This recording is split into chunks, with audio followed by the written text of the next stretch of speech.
अजय प्रहार चैनल में आपका स्वागत है। अभी घटना तो महोबा में हुई है, लेकिन चर्चा पूरे हिंदुस्तान में है। इतना बुरा और बीभत्स दृश्य उस दुर्घटना में हुआ कि शहर के एक नामी ग्रामी सेवानिवृत्त शिक्षक भाई उदित नारायण चंसोरिया जी, जिनका मकान हाईवे पर है, वो अपने नाती को स्कूटी में बैठा के जैसे ही घर से निकले, रैंप से नीचे आए, वैसे ही एक डंपर की चपेट में आ गए। ये एक बहुत सामान्य सी बात है, ऐसा होता है। लेकिन इसमें जो सर्वाधिक कष्टकारक बात हुई वो ये हुई कि वो स्कूटी डंपर में फंस गई और चालक ने बिना किसी संकोच के उसको तेज गति से भगाना शुरू कर दिया और वो 66 वर्षीय व्यक्ति पहिए की चपेट में आके मौके पर उन्होंने दम तोड़ दिया और उनका 7 वर्षीय नाती कार्तिक उसी स्कूटी में फंसा चिल्लाता रहा। डंपर चलता रहा। अब उसकी जो गति रही वो लगता है 80 किलोमीटर प्रति घंटे की दर से भी अधिक थी। चिंगारियां निकल रही थी उसमें से, वीडियो बनाए हैं लोगों ने। और उसके पीछे कारों से, स्कूटी से, मोटरसाइकिल से लोग दौड़ रहे, उसको रोकने की बात कर रहे, और वो नहीं रुका। और अंततोगत्वा वो छोटा सा बच्चा भी पहिए से चिपटा। पूरे शहर में शोक की लहर, जहां जहां ये खबरें गई वहां वहां शोक की लहर। दुर्घटनाएं हो रही हैं, दुर्घटनाओं पर बहुत सी वीडियो आ चुके हैं, दुर्घटनाओं पर बड़े बड़े सुझाव दिए गए हैं, लेकिन शासन और प्रशासन की कान में जूं नहीं रेंग रहा है। और जब तक हम इनके कारणों की तह में नहीं जाएंगे, तब तक ये दुर्घटनाएं रुकने वाली नहीं है।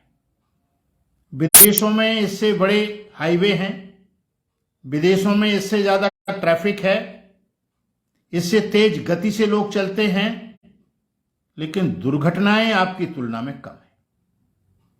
बहुत दर्पण सी स्थिति है। अगर आप गए हैं विदेश में या अध्ययन करने का आपका मन है, अध्ययन करें, तो स्थितियां बिल्कुल साफ दिख जाती हैं। हमारे यहां केवल एक काम होता है, एक दुर्घटना हुई और एक बोर्ड बढ़ गया, दुर्घटना बाहुल्य क्षेत्र। उस दुर्घटना बाहुल्य क्षेत्र के बोर्डों का ही अगर आकलन कर लिया जाए तो प्रतिवर्ष इन बोर्डों की संख्या बढ़ती है। होना यह चाहिए कि इन बोर्डों की संख्या घटे। गडकरी जी ने कई बार प्रेस कॉन्फ्रेंस में कहा है, मैंने 2-1 वीडियोस में भी उनको सुनाया है।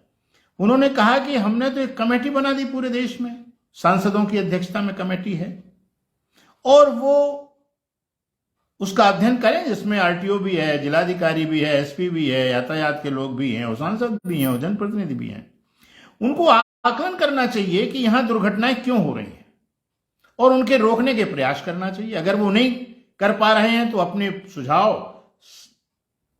प्रदेश शासन को भेज दें, जनपद के लोग। वहां अगर नहीं हो पा रहा है तो भारत सरकार को भेज दें। लेकिन पता किया जाए तो जनपदों में तो ऐसी समितियों की मीटिंग ही नहीं हो रही है। दूसरी, एनएच बनाने का प्रचार करने का होड़ है। हमने इतने एनएच बना दिए, इतने किलोमीटर बना दिए, बहुत अच्छी बात कर दी आपने, लेकिन दुर्घटनाओं के रोकने का आपके पास जो साधन है उनको अप्लाई करने का आपके पास कोई मानदंड नहीं, कोई रोड मैप नहीं, किसी प्रकार का कुछ नहीं। चलते जाइए राम भरोसे, मरते जाएं लोग, मारते रहिए आप, अदालतों में मुकदमे जाएंगे, मुआवजे होते जाएंगे, बीमा कंपनी अपना दौड़ चूहा दौड़ बिल्ली का खेल खेलती रहेगी। इससे स्थिति सुधरने वाली नहीं है। महोबा क्या, पूरे देश का अगर आकलन किया जाए तो न जाने कितनी शिक्षण संस्थाएं प्राइमरी से लेकर के और इंटरमीडिएट तक, टेक्निकल वाली छोड़ दीजिए आप, वो सब एनएच पे आ गई हैं, एनएच के दायरे में है। उनकी बसें बच्चों को लेके जाती हैं और उस पर गुजरने वाला ट्रैफिक बहुत द्रुत गति से चलता है। दुर्घटना नहीं हो रही ये अलग बात है, लेकिन कब हो जाए, कितनी हो जाए, कोई गारंटी नहीं है। मैंने कई देशों में देखा है, एक जेब्रा लाइन होती है जो इस सड़क को पार करने के लिए पैदल यात्रियों के लिए एक सुविधा दी गई है। बहुत सी कंट्रीज में जेब्रा लाइन पर 1 मिनट वाहन रुकेगा, वो देखेगा कोई है तो नहीं इस पर, इसके बाद चलेगा, और अगर वो नहीं रुकता है तो उसका चालान हो जाएगा। बहुत से देशों में गति निर्धारित है कि इस हाईवे पर इतने से इतने दूर तक इतनी गति पर चलेंगे, और अगर उससे ज्यादा गति पर पाए गए तो आपकी गाड़ी में ही आपका वहीं चालान हो जाएगा।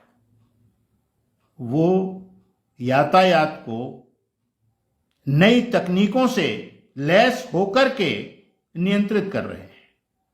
हमारे यहां जो यातायात के लोग हैं वो निरंतर भिखारियों जैसे हाथ फैला के ट्रकों से पैसा जेबों में भर के रात में अपने घर के खर्चा चलाने की बात करके तनख्वाह को सीधा बचाने का उपक्रम करते हैं। वो भिखारी कैसे यातायात को रोक पाएंगे जो दिन रात पैसे के चक्कर में लगे हैं? इसका कोई निदान नहीं है आपके पास।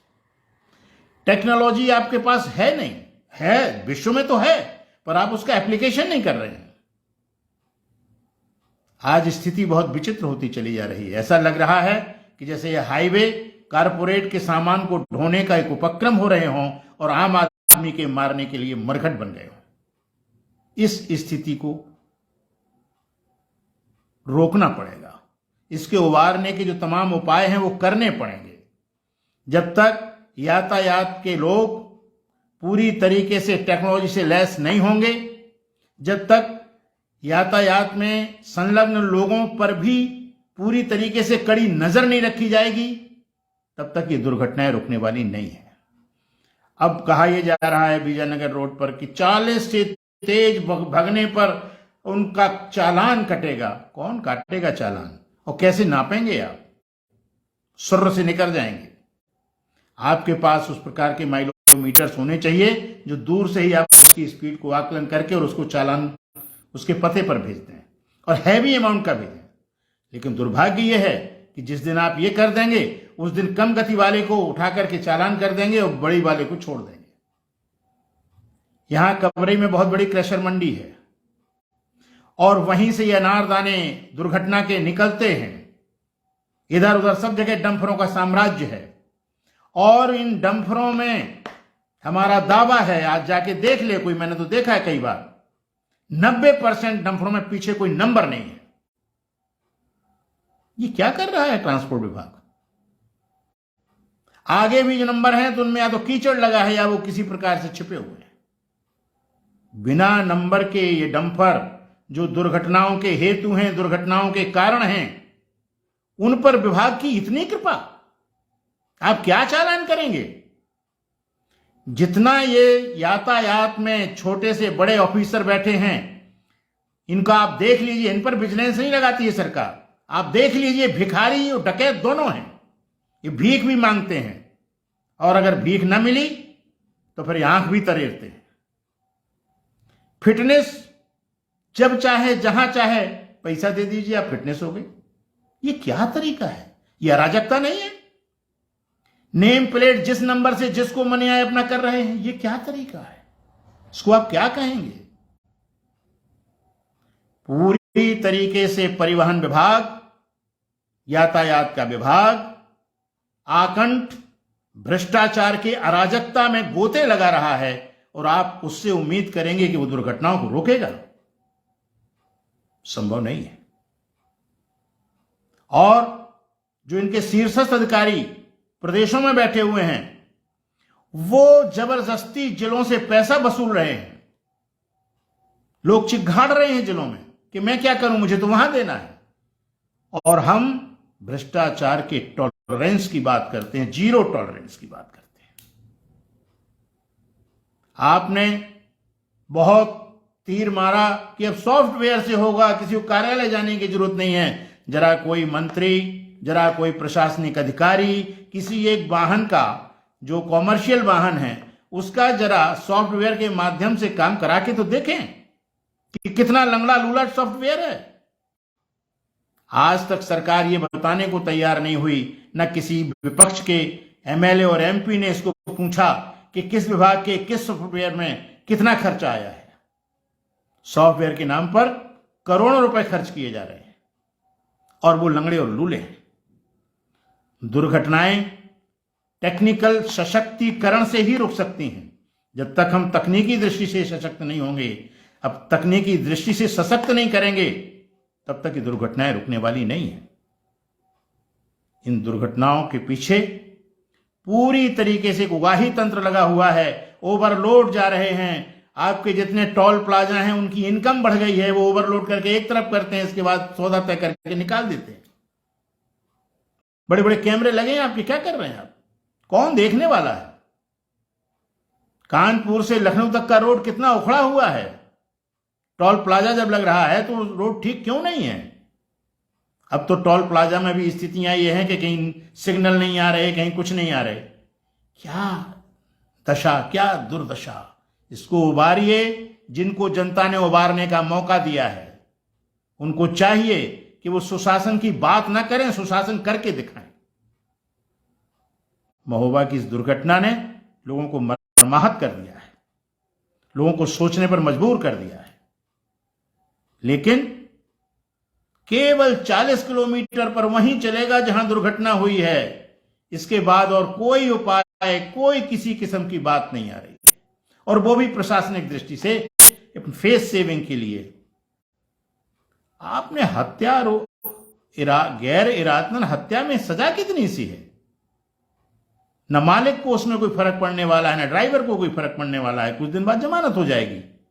लेकिन जो मासूम चला गया, जिससे भविष्य भी सुधर सकता था भारत का, ऐसे कितने मासूमों की जान ये सड़कें ले रही हैं, कितने विद्वानों की जान ये सड़कें ले चुकी हैं।